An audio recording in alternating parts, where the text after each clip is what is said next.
Hi guys, continuing on with our twisty month. So this is the filigrano rod that I made. Okay, so as compared to the filigrano rod that you buy, this one here, just trying to see if I could hold it up in a way that you can see the core of it.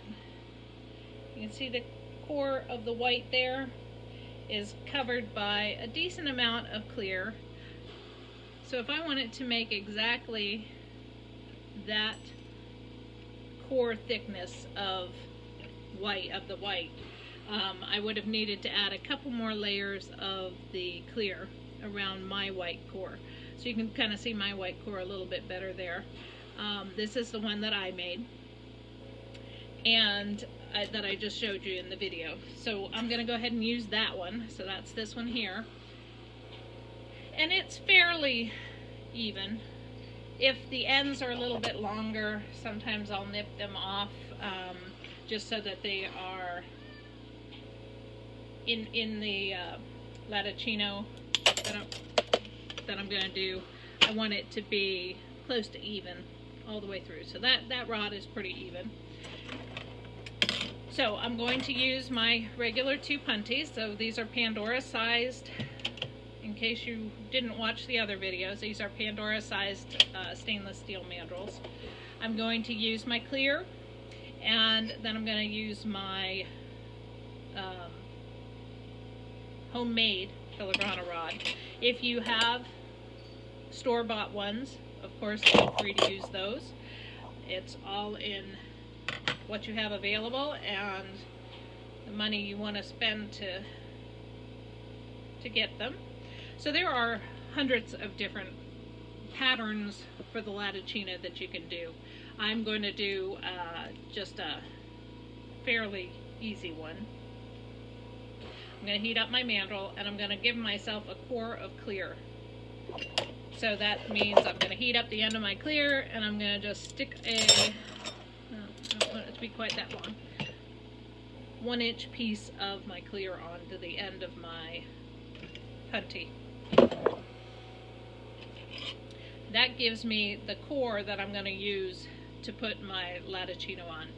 Now, this is heat control.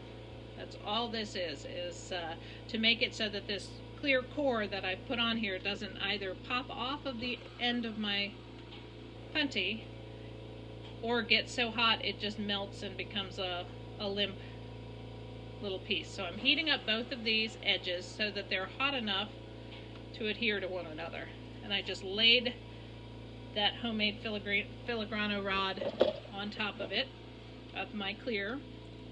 I'm going to nip it to the same length.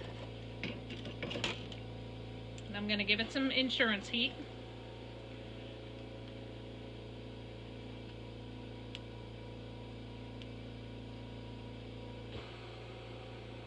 And to make sure I don't get a whole lot of bubbles, I'm then going to heat up a rod of my clear.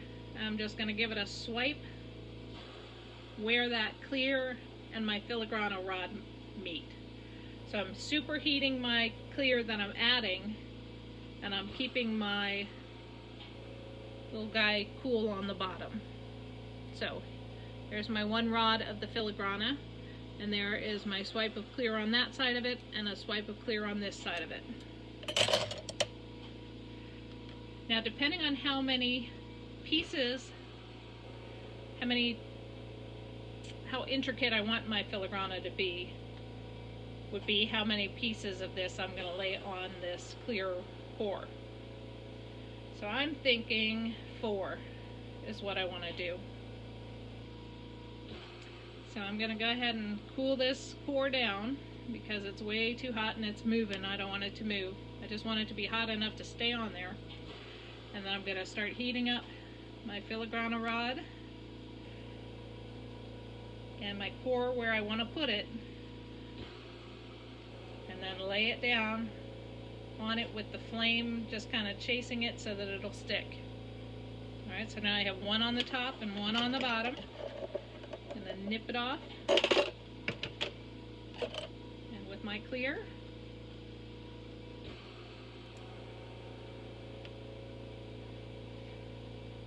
go ahead and give it a swipe on either side of that filigrana rod where it meets the clear, and that just gives it a little bit of extra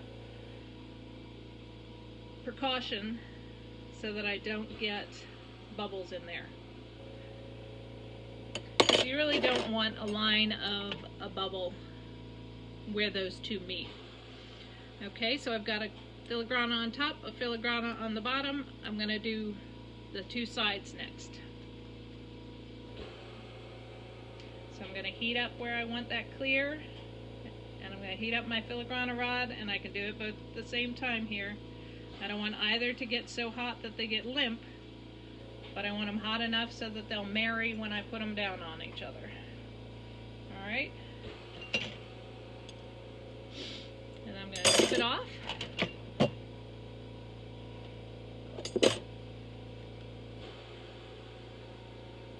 And do that same thing. I've got my clear here.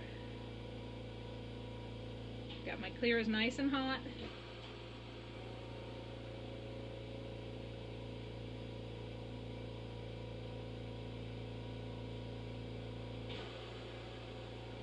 So that it's smushing into that crevice that might have been made. Now 3Bs look really cool, but I decided ahead of time that I wanted to do a 4 on this one. So I'm heating up my filigrana rod again. I'm heating up where I want to put it, and then I'm going to marry the two together.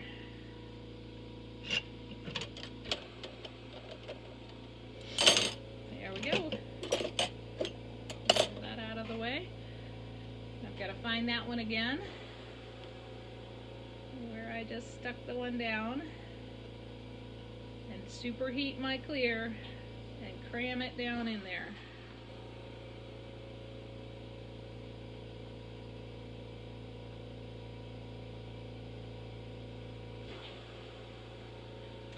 So I could start my twisting now, but what I want to do is I want to make it a little, start the twisting, but I want to make it a little more evenly filled in with the clear. So I'm just going to fill in any big gouges between the filigrana rods with my clear. Then once I've got any big openings closed up, I'm going to go with my evening it out a little bit.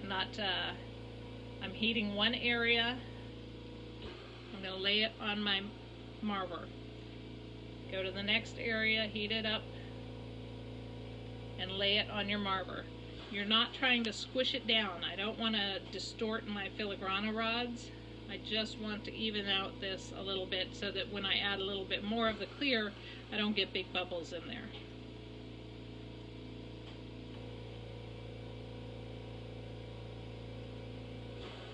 You can do this all with just heat with the flame, but it speeds it up to do it with your marver.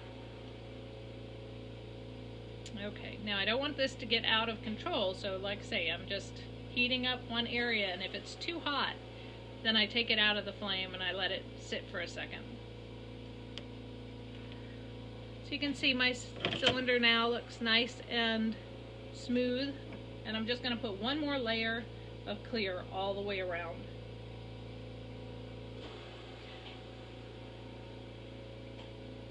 That adds just a little bit of size to my twisty.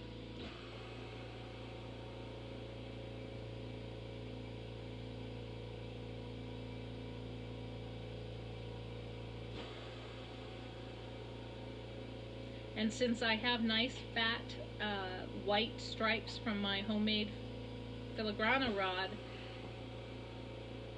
a little bit extra size on my twisty is going to be alright.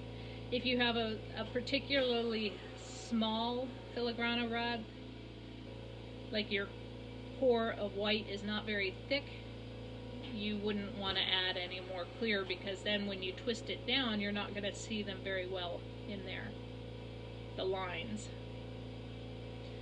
Okay, so I've gone all the way around. And the other key thing with the filigrano is that you want to cap off a little bit on these ends of the white. That way you don't run the risk of them ending up pulling and not all pulling together. So I'm just going around with my clear and doing a little, what I would call a cap, making sure that all of those white filigrano rod, the white that you can see, gets covered up. Now I'm ready to heat this up and then do my twisting. So I'm going to heat really hot on the end that I'm going to add my next puntee. I'm going to stick it in there. I'm going to go up, down, right, left, and I just want it to grab all of that clear glass. And now I'm ready to heat this monstrosity up to temperature so that I can twist and pull, twist and pull. And since I have the ability, I use the outer flame on my Hellcat. It just takes a little bit longer to heat it without that, and since we're videoing, y'all don't need to sit around and watch that part. I like to go at my twisties and anything that has a decent amount of glass, go at it from either side and in the center.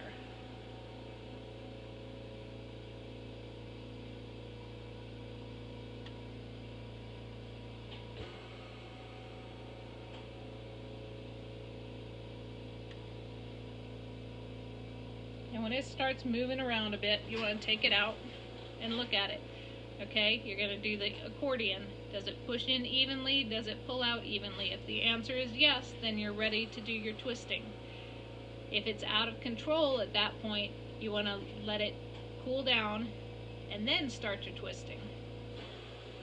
Alright, so one hand goes one way, the other hand goes the other direction, and depending on how big or small you want it to be is how fast you pull apart while you're doing that twisting. Alright.